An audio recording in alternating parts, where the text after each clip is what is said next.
Hey, Eagle Run 23. In our last video, we talked about silver, and one of the other things we were going to talk about is cryptocurrency. So I have been interested in crypto for several years. I've purchased some and sold some over the years, and over the last year, mostly over the last year, I've really upped what I'm investing in crypto. And it is for a very different reason than why I purchase silver. I don't think necessarily that crypto is a good long-term hedge against inflation, but there are many cases to be made to that point.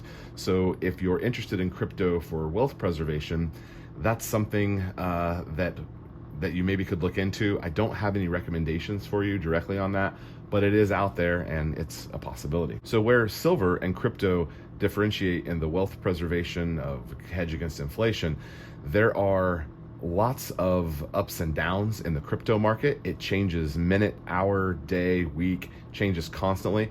There's no hours of operation like there are on the NASDAQ and on the stock exchange, where it opens at 9 a.m. and closes at 3. Crypto is 24/7, and you may go to bed with some money gains, and you may wake up with some losses. And that's a very real possibility when you're playing with crypto, because it is so incredibly volatile. Volatility of crypto is what, in my opinion, kind of keeps it away from being a hedge against inflation, because it's so dependent upon who tweets about it and who says what about it in the news, and whether or not the feds are gonna, be involved in regulations and all that. It changes all the time, week by week, and this has just been part of the ups and downs. Now, if you're able to get into something and you think that it's a good price, you could see thousands of percentages in returns. Now, whether or not you sell it at the right time or buy it at the right time, that's a whole nother issue. In that ways, it's kind of like timing getting into the stock market and making that purchase on whether or not you think the company's going in the direction that you want it to. Crypto is very much the same way with that. It's very volatile, way more volatile than the stock market. And it makes the ups and downs of the graph on crypto make silver look like a straight line. So not a lot of ups and downs in silver, not a lot of profit to be made in silver, but there is a ton of profit to be made in crypto. So what cryptos do I have? I do like the famous Dogecoin. These are considered a meme crypto. They don't really have a ton of statistics behind them when you're looking at the volume and the availability. They suck in that category. And there's several that are in this boat, but we'll mainly talk about the ones that people have heard of. Dogecoin is one of those that is on paper not a great investment, but it goes up so crazy and you can make so much money. When I first bought Dogecoin, I bought it for under 10 cents a share, and I was able to get several hundred of them because it wasn't that much money. And I turned around in 6 months later and they're worth 19 or 20 cents. They doubled in value. And I did make a mistake, and I sold some of them then, because profit is profit.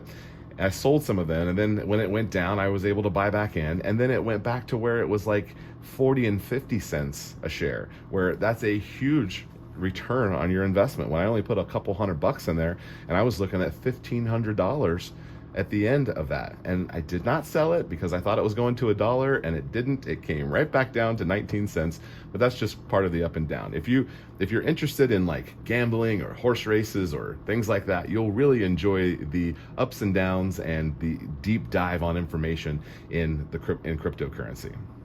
So one of the other ones I definitely have Bitcoin. I don't actually currently have a full Bitcoin, because it's like right now, as of filming of this, it's around $30,000 for one Bitcoin. At different times over the last couple of years, I've had as much as a Bitcoin, but again, taking profit and selling, I'm kind of on the short end of that, although overall my investment is positive and I did take profit out. I don't have as much to show for it as of right now. As Bitcoin is in the 20,000s. I have been buying in the 20s, but I'm buying like a tenth of a Bitcoin or a fifth of a Bitcoin and trying to build up my supply, because I do think it will continue to go up over time. Again, I am no professional in this, and don't take any investment advice from me. I recommend that you just kind of jump in and spend a very small amount of money so that you can play with it and get the hang of it. Okay, so some of the other ones that are good, Ethereum is a great one. It's been a classic, consistent runner over the last several years. It has had its ups and downs. Just over a year ago, you could have had Ethereum for under $100, and now it's trading close to 2,000 right now. When it dips into the 2,000s, I've been buying recently. In like the 1800s, I've been buying, and then over 2,000, 2,500, if you want to take some profit out, that's what I've been doing here recently with Ethereum. So how do you get started? I recommend you get the easiest app and the most user-friendly app that I've come across, and that is Robinhood. Now, Robinhood is not without its faults. And when you're purchasing cryptocurrency in Robinhood, you don't actually own that in a wallet that you could transfer elsewhere. It only exists inside Robinhood. And as of right now, they don't have a way for you to transfer it. If that's a concern for you, don't go with Robinhood, because that's just simply not an option right now. You could try Coinbase, and there's several others that have an actual wallet where you could transfer that cryptocurrency if you're wanting to do something else with it. Robinhood is so user-friendly. You can buy percentages. You can say, hey, I want Dogecoin and I want to spend $100. And then you hit send, you swipe the send button, and it says, okay, you bought 0.5 whatever Dogecoin. It does the math for you. You can say, I want to buy 1 Dogecoin, and then it tells you how much it is. So if you want to buy based on how many Dogecoins, or based on how much money you want to invest, and it just does it for you. It makes it so easy, and the charts and graphs are just intuitive. It's very easy to use, and it's great to start out with. I recommend you get the Robinhood app, you set it up to your bank account, and you go through and say, hey, I'd like to put 50 bucks in this or 20 bucks in this, and go in there and grab some things and start seeing. If you grab several of the coins that are lower in price, and then you put several of the coins that you're wanting to get into and you put them on your watch list, you can kind of see how they change, and you can click on them and open them up and see the charts and say, oh, it's up, it's down. When you click on that individual crypto, it'll bring up all of the related news articles of what's happening in this specific space. And that's just so easy to go through and spend a little bit of time and read a couple of articles and maybe make a decision on selling or buying or moving to another coin. It's really user friendly. I think Robinhood is great for that. It's not the best, but it's great. Coinbase is another one that I use, because I do use Robinhood just because it's so simple. Coinbase is the one that I would prefer, because you have an actual digital wallet where your coins are held there, and you could transfer them if you're wanting to purchase, some NFTs, or if you're wanting to purchase something else with Ethereum, you can transfer them and set those up in that digital wallet. If some of this doesn't make sense to you, don't worry about that. If you're going to use Robinhood and you're just going to buy and hold and sell, you can just stick with that. But if you're interested in the wallet part of it, Coinbase is a good one. Now, it does have a little bit higher fee than some of the other ones that are out there, but it's relatively user-friendly. It doesn't have as many of the really cool charts and graphs that you get over on Robinhood. But either way, it is a good one to go with.